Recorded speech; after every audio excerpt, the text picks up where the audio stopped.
I want a food system that's regenerative, sovereign, and just. Me too. I want a food system that is regenerative, sovereign, and just.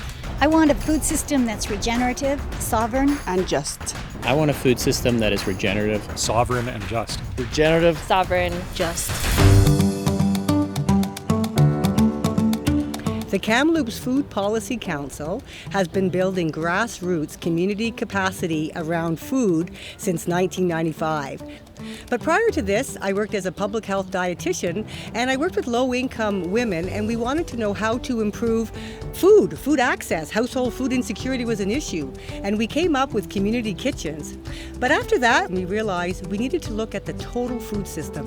So we created the Food Policy Council. We established more community gardens in town. We established Kamloops Food Share, which is a food recovery program, Garden Gate Training Center, and we continue to work today. And the whole key is establishing those partnerships and getting those policies in place and just creating that momentum around food security in Kamloops.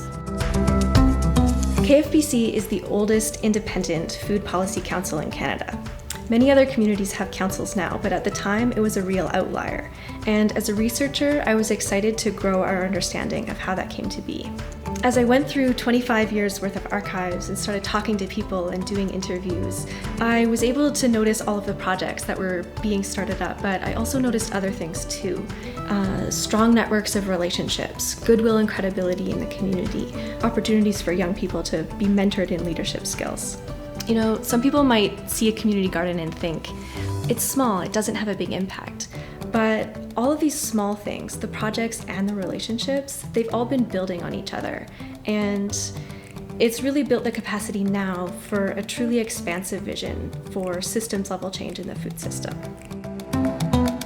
So the vision we're holding for the food system is one that's regenerative, sovereign, and just. It's a big vision, but it really needs to be because of what we're preparing our community for. We've seen how vulnerable the supply chain is, and COVID has taught us that. We're living land use pressures on agriculture land, and climate change is really looming.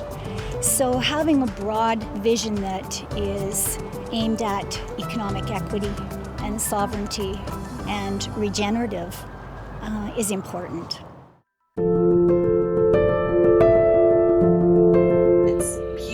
The infinite potential that nature offers.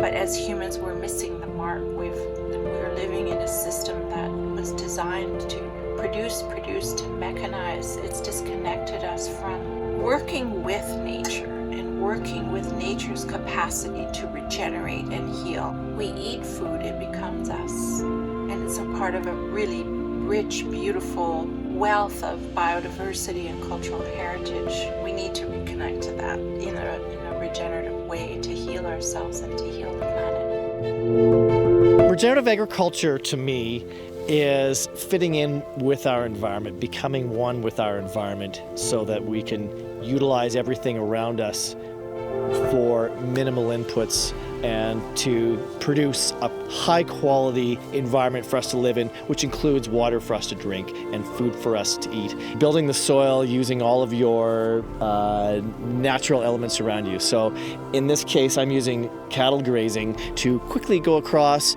and nip off the absolute top of the plant only. These are all animals that have this complex rumen, this microbial community in their own stomachs that help with converting photosynthetic material back into the soil so that we can increase our investment in the land and what we can do with it as opposed to extracting from it. One of the exciting pieces, I guess, about regenerative agriculture is that because it's so low input and basically comes from our own human resources, there's a lot of really neat options for community benefit, bringing together people for food, for farming. The Kamloops Food Policy Council starts all of this community development and underswell of all these initiatives that we're starting to see are regenerative, and we can put them together in a food system that we can apply across the interior BC. The Kamloops Food Policy Council is based on the traditional unceded territory of the Secwepemc, who have nourished themselves on this land for millennia. This ancient gathering place where the North and South Thompson rivers meet is called Kamloops in Secwepemctsteen, the Secwepemc language, and this place is called Secwepemc Ulu. The Indigenous view that sees that we're not just feeding ourselves, we're feeding the land, the water, the plants, the animals that provide us with our food.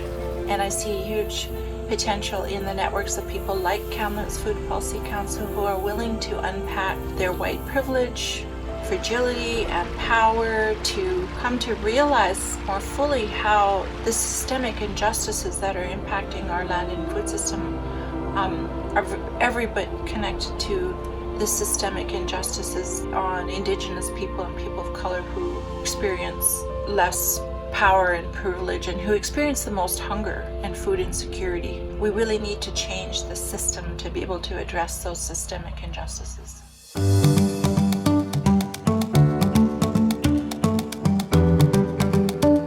When COVID-19 struck, we knew we had to take action. The effects were almost immediate. A lot of the local emergency food programs shut down right away because volunteers had to stay home. Grocery stores had trouble keeping their shelves stocked, and a lot of farmers were having trouble getting workers to plant their crops. But we noticed during all this that there was a bright spot. Suddenly people were really interested in growing their own food.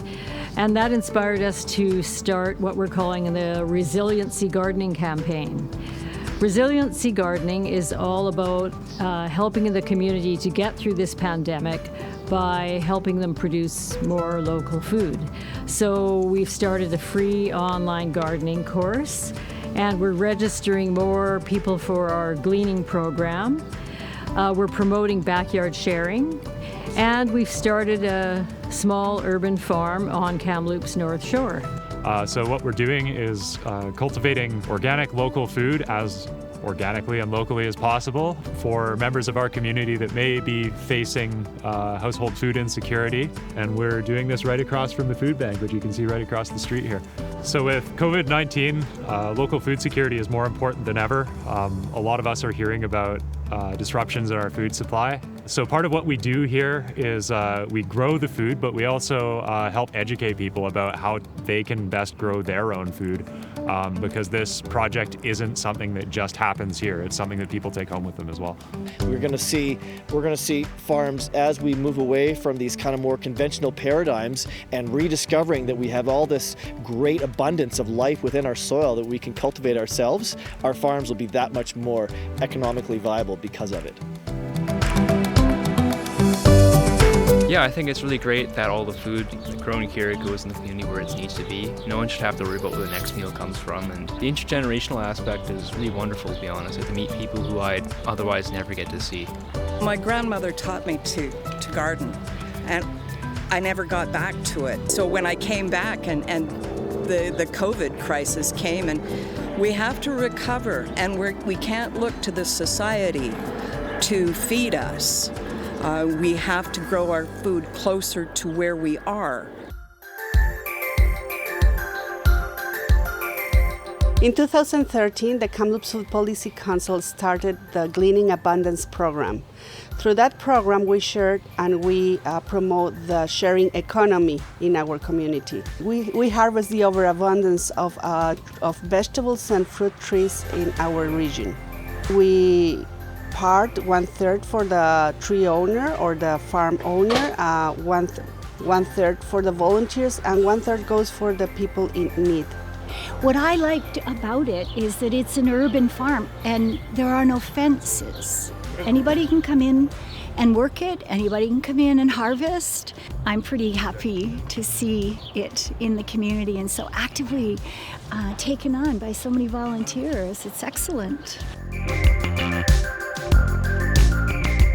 Garden Gate is a place for people to come and work on their mental wellness, and we do that through 3 acres of certified organic farm in the middle of Kamloops. Our theme at Garden Gate is to work towards kind of a goal where we have the focus of people over product, so that we're maintaining the focus of people, but we are continuing towards our goal of food security for the Kamloops area.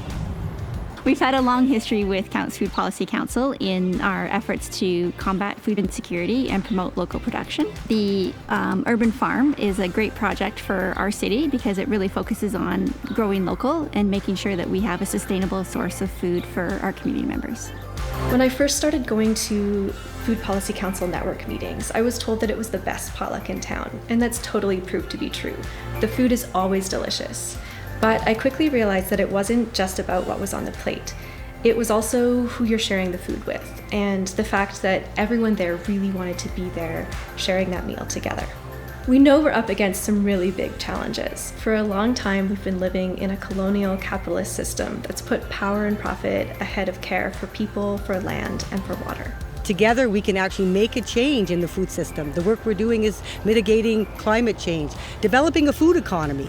We can create jobs through agriculture and food. We can look at youth training programs, Indigenous food sovereignty. How can we look at the food where it's grown, look at sort of traditional foods, the wild salmon caravan? How can we support our Indigenous partners in creating a food sovereign community for all of us in which to live? The Kamloops Food Policy Council, with its extensive relationships and track record, is well positioned to do that work. Regenerative, sovereign, and just.